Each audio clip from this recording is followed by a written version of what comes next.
As a first step toward restoring transparency and accountability to government, we will also reverse the overclassification of government documents, and in the coming days, we are going to make public remaining records relating to the assassinations of President John F. Kennedy, his brother Robert Kennedy, as well as Dr. Martin Luther King Jr., and other topics of great public interest. It's all going to be released, Uncle Sam. Would you declassify the 9/11 files? Yeah. Would you declassify JFK files? Yeah. I did a lot of it. Would you declassify the Epstein files? Yeah, I would. Attorney General. By the time the sun sets tomorrow evening, the invasion of our borders will have come to a halt, and all the illegal border trespassers will in some form or another be on their way back home. Big election win. And as of today, TikTok is back.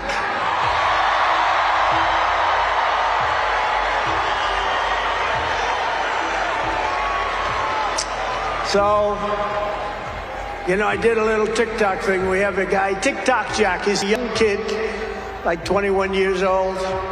And we hired this guy, and I went on TikTok. Can you believe what I'll do to win an election?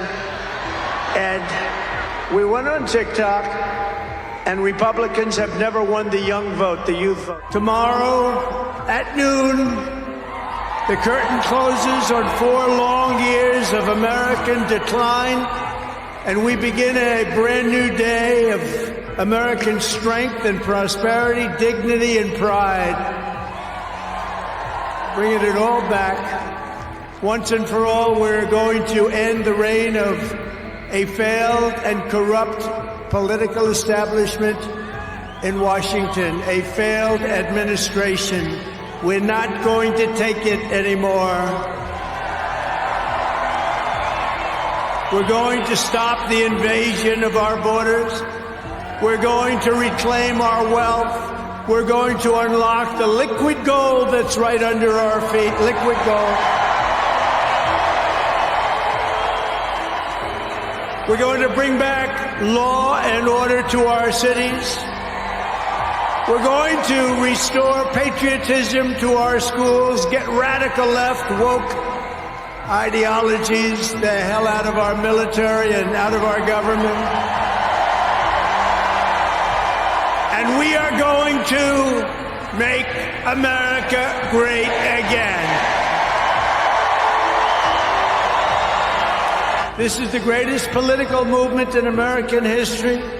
And 75 days ago, we achieved the most epic political victory our country has ever seen. That's what they say.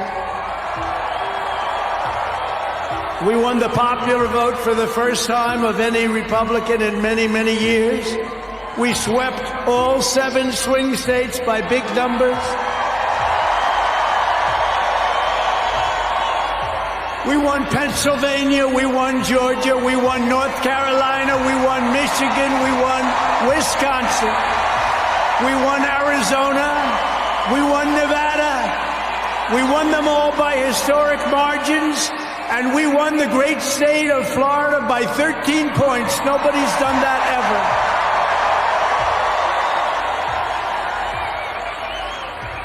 ever. And a record that will never be broken. All 50 states shifted toward the Republican Party, the first time that that's ever happened. All 50 states. We won the largest number of African American voters in Republican Party history. We won more Hispanic American votes than any Republican has ever gotten before by a lot. And we won Latino men and women, and on top of that, youth, men, women, urban, suburban, rural, and people from everywhere in between are joining us in record numbers. We've never had anything like this. Too big to rig, that's what I used to say. Too big to rig. We made it too big. Now, look, let's talk about the inauguration, only a few days away, but it's been moved indoors because of the cold. But do you really think that's the case, Brad, or do you think that this is more of a security risk to have the next president in such an open space? Yeah, I'm speculating here to some extent, but I have a hard time believing that Trump would move it indoors simply because of the cold, when it means that so many of his supporters who traveled a far way and spent a lot of money to come won't be able to attend. I have a hard time imagining him doing that.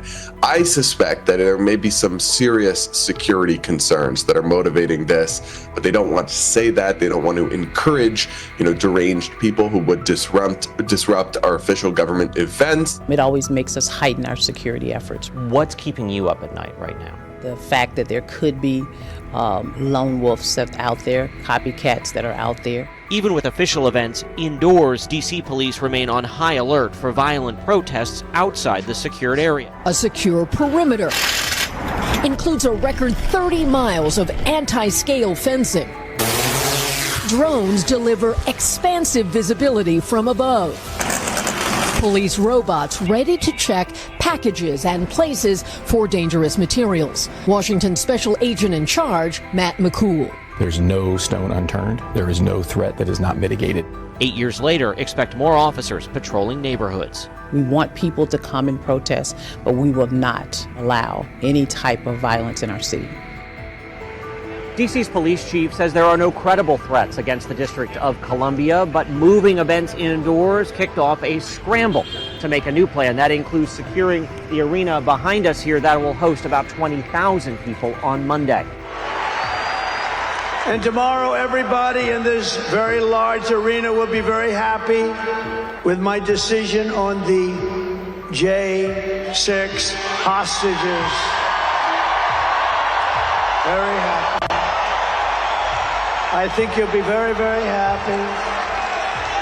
I would say about 99.9% in this beautiful arena. And by the way, I want to thank the owners of this arena. Take the oath of office.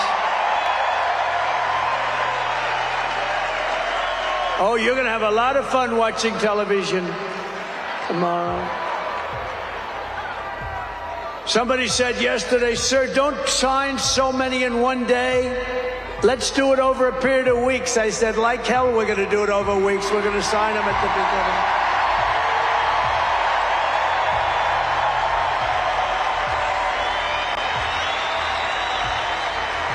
beginning. You know that old story. Let's do it later.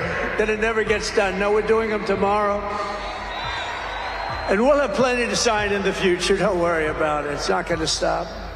But we're going to stop the destructive and divisive. Mel Gibson is responding to President Donald Trump's surprise announcement about his role in the administration, having lost his home in the California fires. But the surprising announcement from incoming President Donald Trump will surely help lift his spirits.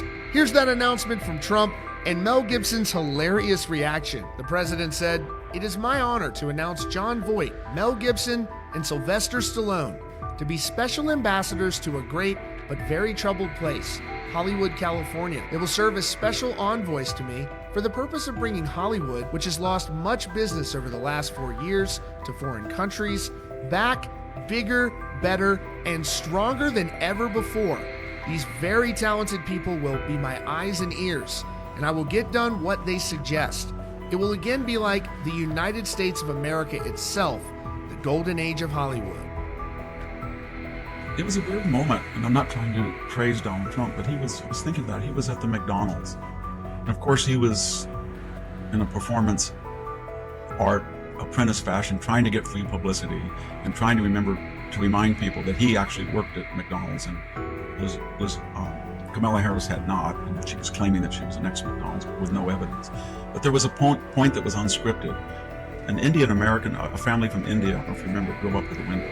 And he was talking to Trump, and he said, "I'm just an ordinary person." And Trump said, "You are not ordinary. No one is ordinary." And then his wife said, "You took a bullet for us, Mr. President." And you would think, being Trump, it would be braggadocious. But he kind of looked stunned during the headlines, and he said, "I guess I did." And there was a sense that even Trump, it was sort of like he's got this attitude for the year. Well, wait a minute, they went after me in 5 criminal and civil suits, 91 indictments. They tried to get me off 16 ballots. I was the first president ever impeached twice during my tenure. They tried me as a private citizen. and I'm kind of a Nietzschean figure. They made me stronger. I'm at a place in my mind or life now that I've just got 4 years. I don't have to campaign. I will never have to do, or I never wanted to do, but whatever, I never will do another rally probably, at least a campaign. There might be a rally just celebratory, but I think there's a sense that everybody is sort of exhausted. They're kind of happy. Fetterman the other day, the Democratic senator from Pennsylvania, said that he wants Trump to succeed in every dimension. We've had all these people that just say, I'm tired. He's sort of like that line in Shakespeare, about Caesar. He shrouds like a colossus above us, and we are pathetic people in our graves, that great line. And when he went into Notre Dame, that was another iconic moment. I thought, Mr. President, you don't have any business yet. You're not elected. And yet Macron wanted him there. And then you saw Jill Biden kind of almost wink at him with her husband absent. And then this atrocious orange hair, Queen's accent, ridiculous figure that Europeans loathe. They're fighting, and they didn't do that to him before. They were fighting to get his attention, and I guess, and touch him even, I thought. And the idea was, we don't want to admit it, but there's a chance that America will be strong again, and that will radiate and help us, and you are on our side. We know you are. Now, we're going to attack you and make fun of you and hope you fail, but for right now, we like the idea that America is going to be powerful again and on our side. Trump is elected. He's not even in office. He's announced that if people violate civil codes and they're here on a student visa, they will get their wish and get to go back home. That's all he said. The university presidents then, people of the left, have echoed that because it's in their interest. They don't want this mess. Their office were trashed. The president's office was trashed by demonstrators. Historic colonnades were smeared with paint. They couldn't get out. So secretly, they can't admit that, but they want to return to normality. So you walk across campus, there's not a single tent. And the reason is not because they feel that Israel has reformed itself or they suddenly like the United States, but as guests here, they know that it's not normal and it wouldn't be tolerated in polite society, in the private sector and other countries, for you to be a guest and come over here and violate the laws of your host and then do it defiantly and insult your host. It's just not a normal situation. So now people say, we have the power of popular opinion and Donald Trump, and we're going to tell them, if you occupy the Manhattan Bridge or the Bay Bridge and you shut down traffic and you stop emergency vehicles, you harm the public health, we will give you your wish. We will convict you and you can go back to Egypt and do it. Or you can go back to Syria, Iraq, or Gaza. And that sounds like a punitive medieval idea, but actually when you think about it, it's more, we're worried about the average person that has to drive on the bridge. We're worried about the student that his parents saved up money, sent him to Stanford, and he has to tiptoe around people calling him a racist and all. So we're not going to do that anymore, and I think it's resonating with people. I never in my life thought that Donald Trump in some polls would be 7 to 8% higher than his disapproval rating, so he could be anywhere from 51 to 55 in some of them, some 49 to 42. It's hard to calibrate that. Doesn't make sense.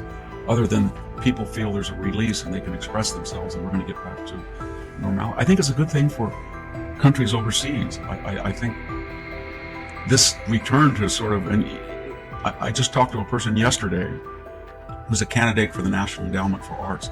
This idea we're going to return to classical architecture and statuary when we give federal contracts for new buildings. We don't have to have these ugly buildings or representational art or a banana stuck on a wall that's $6 million. And so I think there's people coming out of the woodwork and saying, I was always afraid and these people dominate it, but now I see it was just a small minority. And even the institutions they said would hurt me, they're ossified or calcified. I don't really care if somebody on NBC or the Washington Post attacks me. I have other alternatives.